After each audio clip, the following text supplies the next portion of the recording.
السلام عليكم ورحمة الله وبركاته. هنتكلم النهاردة على موضوع جديد هو جاد جريد. أول حاجة، لو أنا عندي في هنا الفيو ده محطوط في الشيت ده، فأنا عاوز أتحكم في اسم الفيو اللي محطوط، من خلال إن أنا لو خرجت بره الشيت، ضغطت ضغطتين بره، بعد كده ضغط على الشيت، فأعرف أضغط على الاسم بتاع الشيت وأغير اسمه.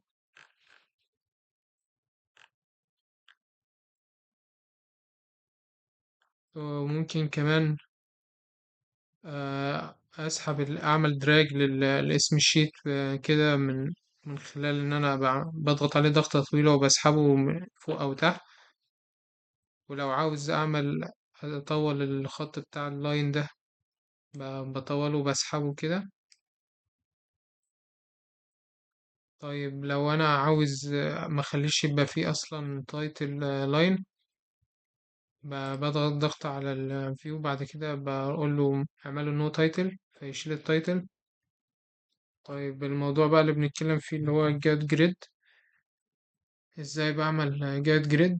آه وايه هو الجاد جريد؟ الجاد جريد ده هو شبكة إرشادية بتظهر داخل الشيت فقط.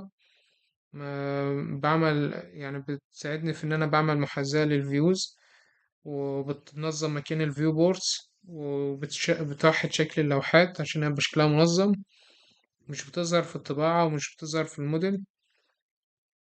ازاي بجيبها؟ بروح على فيو تاب، وبعدين هلاقي في الخانة بتاعة الشيت كومبوزيشن، هلاقي في حاجة اسمها جات جريد. لو ضغطت عليها هيقول لي اختار اعمل نيو. لو انت عندك حاجة قديمة، انا ما عنديش، فهعمل نيو جات جريد، اسميه مثلا صلاح.